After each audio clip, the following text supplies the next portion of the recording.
Estamos de volta com o nosso Proseando nas Gerais, a gente conversando hoje com o desportista Denarte Dávila, que já falou pra gente que sempre teve aquele sonho de ser um jogador de futebol, conseguiu realizar esse sonho, mas eu queria saber quem foi o responsável por isso, quem descobriu que você tinha esse talento para o futebol. Olha, são duas pessoas que passou pela minha vida nas categorias de base, principalmente no Mirim. O Murilo foi treinador do Ateneu, hoje Murilo mora em Salinas, era muito rígido. E o Bilu também foi meu treinador. E eu fui convidado para fazer parte do Ateneu. E aí eu passei a ser titular, era o capitão da equipe. Então, assim, e também no Colégio São José, né? No Colégio São José também. Quando eu estudei no Colégio São José, eles fizeram a seleção Mirim, e o São José, naquela época, não estudava mulher, era só homem. Uhum. E tinha aproximadamente 950 alunos. E tinha a seleção Mirim que eles criaram. E eu fui convidado para essa seleção Mirim, fui titular também. Aí eu vim que eu tinha o perfil para ser jogador de futebol. Aí que eu abracei essa causa. E meu pai também sempre me acompanhava e me abraçou e me apoiava sempre. Vamos falar um pouco do seu currículo, então. Quais as equipes em que você atuou? Alguma delas em nível nacional? Ou você chegou a atuar? Eu comecei praticamente assim, para o futebol, foi no Colégio São José, assim, já na época de juvenil, com bonga. Uhum. Mas aí passei para o Ateneu. Eu joguei no Ateneu, por exemplo, uns 10, 11 anos, joguei no Ateneu. Jogava no Colégio São José e jogava no Ateneu. Uhum. Paralelamente. E depois, quando eu já tinha parado de jogar bola, joguei no Casimiro, tive o prazer de jogar no Casimiro, porque confesso que foi um pedido de quando eu comecei a namorar, que meu sogro era cassimirense. E você ele jogava no principal adversário? No principal adversário. Ele falou comigo, ainda quero ver você jogando no Casimiro. E eu recebi um convite do Casimiro, eu aceitei, entendeu? Também foi isso? Os torcedores do Ateneu não ficaram meio bronqueados contigo? Mas teve um fato, quando eu estava no Ateneu, talvez na melhor fase minha, Casimiro me procurou e me ofereceu um bom valor naquela época. Uhum. Tinha levado um dos grandes jogadores do Ateneu, o Fernando Coelho. Aí eu fiquei sabendo que teve uma recomendação para mim e para o Casimiro. Me ofereceu um bom dinheiro, foi o João Melo. Um valor irrecusável. Aí eu falei, tá fechado. Ele falou assim, treina lá hoje então, que eu quero soltar essa notícia para explodir e mostrar essa notícia. Só que a diretoria do Ateneu agiu rápido, procurou meu pai, aí meu pai não aceitou, falou não, tinha que seguir meu pai. Aí eu não fui pro Casimiro e pedi desculpa, mas eu fiquei feliz em ficar no Ateneu. Mas eu tive a oportunidade, porque na época a gente não tinha condição financeira e o futebol, a gente não tinha empresário, a gente não tinha estrutura de morar num grande centro igual Belo Horizonte, ou Rio de Janeiro ou São Paulo.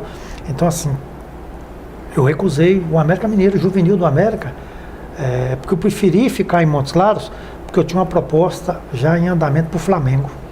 Aí é que chega o ponto que eu falei com vocês no intervalo. Praticamente titular do Flamengo. Nossa, não...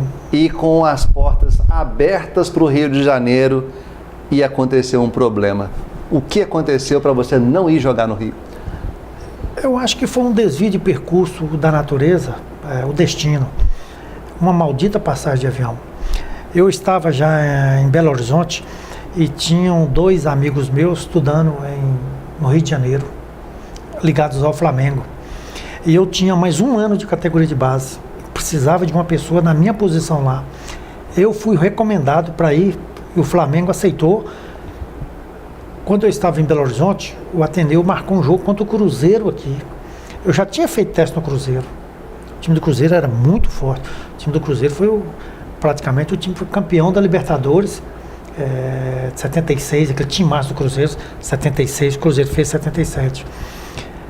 E eu estava em Belo Horizonte, já com destino para o Rio. Eu queria me apresentar no Rio, preparar umas 2 semanas lá. Eu tinha certeza que eu ia chegar ao titular do Flamengo. titular do Flamengo era Zico. Isso era um sonho de qualquer um jogar ao lado de Zico, né? Com certeza. Adílio, Andrade e Zico. Eu acredito que eu teria essa oportunidade, porque o Flamengo sempre faltou um ponta-direita, que era a minha posição. O Flamengo sempre não teve aquele atleta especialista à altura do Flamengo. Falei, é minha oportunidade, abracei essa causa. Eu sempre fui um atleta. Eu vim tomar o primeiro copo de cerveja aos 25 anos de idade. Eu não bebia, era um atleta dedicado. Meu sonho era chegar ao futebol. Eu sonhava alto e tinha certeza. Com essa passagem, o Cruzeiro veio jogar em Montes Claros, o Ateneu arrumou um jogo contra o Cruzeiro, e o Cruzeiro queria observar alguns jogadores do Ateneu. E eu era um deles. Retornei para Montes Claros, a pedido do Ateneu. Meus pais falaram, vem, eu peguei e vim. Fizemos um grande jogo contra o Cruzeiro, perdemos de 3-2, o time do Cruzeiro era um timaço. Sempre foi, Cruzeiro Atlético foi um timaço. E aí o Ateneu me pediu para fazer mais uma partida só, a última minha. E nessa partida, poucos minutos de jogo, uma sexta-feira à noite, que eu lembro, não gosto de lembrar o ano, não gosto de lembrar o mês. Aí eu tive uma contusão no jogo, eu fui surpreendido por trás, principalmente porque eu era muito veloz, e o campo do Ateneu sempre teve algumas ondulações, alguns buracos. Às vezes você chegava na linha de fundo para cruzar, você tinha que ajeitar a bola um pouco mais. E eu levei um tranco por trás e eu tive a fratura. Aí teve a fratura no baço. Eu vi que o mundo acabou para mim. Eu só fechei os olhos e não me esqueço até hoje, eu só escutando todo mundo falando, hospital, ambulância. Alguém veio e puxou meu braço. Quando puxou meu braço, eu quase perdi o braço. Estava com fratura? Estava com fratura, quase fratura, meu braço soltou. E aí, depois disso aí, eu sei que eu desmaiei e fui para o hospital. Acordei, aí fui obrigado a fazer 2 cirurgias. Quando eu acordei, eu imaginei que foi um acidente, uma carreta passou em cima de mim. Isso aí Como é que foi para a família isso? Nossa, estava todo mundo apostando naquilo? Talvez nem a contusão. O que mais doeu foi assim, eu ter que interromper praticamente minha carreira, psicologicamente e fisicamente. Isso aí causou um dano muito grande nos meus pais. Tenho certeza que, nossa senhora, eu fico até emotivo. Meu pai ficou triste, decepcionado. E a gente dá a volta por cima. Aparecem uns amigos e a gente dá a volta por cima. Foi que praticamente eu abandonei o futebol com 20 anos de idade. Muito novo. Acabou o sonho do Flamengo, acabou o sonho que eu tinha oportunidade para Caldense, para América Mineiro. Então assim, eu tinha portas abertas e eu não sabia, a minha família sabia, o Ateneu, ele não dá mais para futebol de altos rendimentos. Eu não sabia.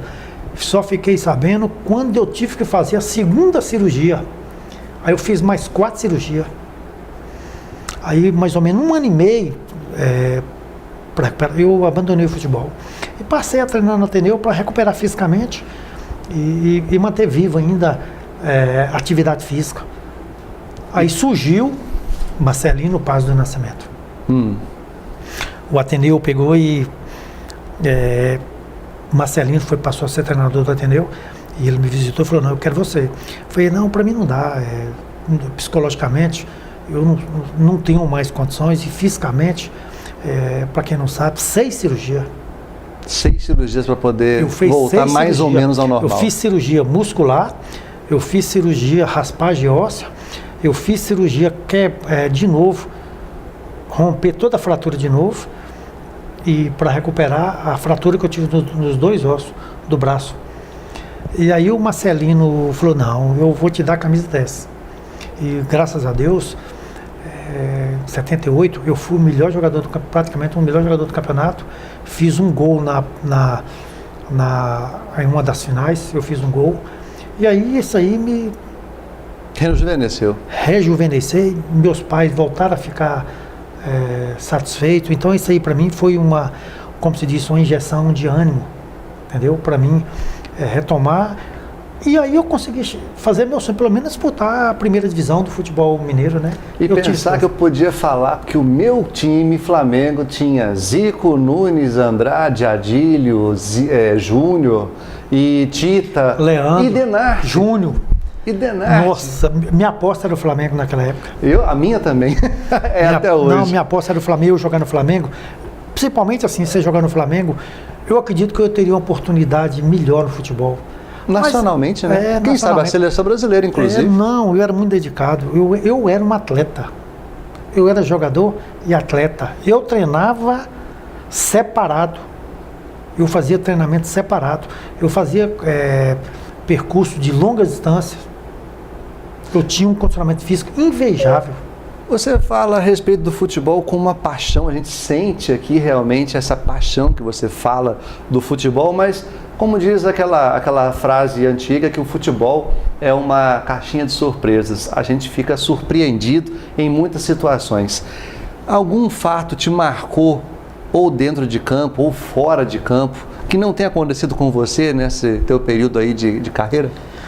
Um fato que me marcou foi um campeonato da cidade, muito acirrado, Ateneu, Casimiro, vários clubes na cidade, Ferroviário, Independente, Coroinha, tinha vários times na cidade e bons times. Teve um jogo Ateneu, Casimiro, o Ateneu era para eliminar o Casimiro dentro do campo do Ateneu. Eu sei que jogo dificílimo, o Casimiro está jogando a vida do Casimiro. O Casimiro tinha um bom time. Em determinada jogada, eu passei pela zaga do Casimiro praticamente toda. E chutei pro gol, consciente que a bola ia entrar e saí para comemorar. E a bola desviou e bateu na trave, não entrou. Um torcedor do Ateneu, não me lembro o nome dele, ele se sentiu mal, foi internado. Aí no outro dia, sabemos, o torcedor faleceu. Por causa daquele gol perdido? Aí o pessoal, falei, uma coisa que era para ser uma festa. Era para ser uma festa, e esse torcedor, me lembro que todo o treino do Ateneu, ele chegava de bicicleta, deixava sua bicicleta lá para assistir o treino. Era um apaixonado pelo Ateneu. E a diretoria do Ateneu reuniu com a gente, falou assim, olha, nós temos um compromisso, uma promessa. Se a gente for campeão, nós vamos ao cemitério na terça-feira à tarde, correndo e voltar correndo para agradecer esse torcedor. Vai ser a promessa nossa. Eu abracei essa causa. E o Ateneu foi campeão, nós fomos lá para agradecer. Você falou em promessa, ou você era um jogador supersticioso, daquele que usava amuleto, a mesma cueca todo jogo? Nem tanto, mas eu gostava de entrar sempre com o pé direito, o primeiro pé direito. E outra coisa que eu aprendi no futebol, serve para todo mundo, é uma superstição minha. Toda primeira bola, procura acertar o passe. Não erre a primeira bola, porque psicologicamente você pode desenvolver. Traz para o resto da partida, pode te atrapalhar. Então acerta primeiro, que você cria autonomia para fazer uma boa partida. Isso eu sempre fiz, procurei acertar sempre o primeiro passe, sempre a primeira finta. Eu não podia errar. Perfeccionista como você vamos encerrar esse segundo bloco aí com uma história bacana. Eu sei que no xadrez você inclusive praticou esse esporte em nível mundial e por carta. Exatamente. Porque na década eu comecei a jogar xadrez aos 12 anos de idade. No bairro São José, nós tínhamos um grupo grande que jogava xadrez, os amigos. E eu aprendi a jogar xadrez aos 12 anos e tive a felicidade de ser campeão de Montes Claros 5 vezes. Campeão de Montes Claros. Montes Claros tinha aproximadamente uns 30, 40 enxadristas, uns 10 de ponta. Mas eu dediquei muito ao xadrez, estudei muito xadrez. Eu comprei livros, estudei muito. E eu tive o prazer de jogar xadrez. Como não tinha internet, antigamente era só carta, tinha um clube mundial, um clube de xadrez. Eu associei nesse clube brasileiro e passei a disputar torneios com o mundo inteiro. Joguei com alguém de Filipina, Alemanha, argentino, cubano. Então, assim, qual era a regra? A partida tinha que demorar 18 meses no máximo. 18 meses, uma partida. Passando 18 meses, eu mandava a minha planilha e o enxadrista de lá mandava a planilha dele. Aí era analisado para a comissão para ver se quem estava melhor ganhava ou então empatava. Então, assim, foi bacana demais porque, pelo menos por carta, eu conheci cubano, alemão. Na Copa de 78, eu fui convidado para ir na Argentina, mas não tinha condição de ir, financeira, sabe? Infelizmente. Tinha um enxadrista de lá que tinha um restaurante em Buenos Aires. Então, assim, a gente pegava amizade por carta. E era uma amizade consagrada. Porque enxadrista, geralmente quem joga xadrez, são pessoas que ao longo da história faz boas amizades. Sim. E eu tive a oportunidade de jogar com cubano, filipino. E com o interessante era com Cuba. Cuba era esse país, regime comunista. E as cartas de Cuba, talvez as partidas, era que mais me dava trabalho. Em que sentido? É o que mais demorava. 15 a 20 dias uma carta. Daqui a Cuba. Daqui a Cuba. E a da Alemanha demorava regime. O regime 10 dias. Aí eu fiz algumas consultas. Eu fiz consulta, porque era por causa do regime. Essas cartas eram abertas para saber qual a relação que tinha, se era só a partida de xadrez, como enxadrista, ou se tinha outros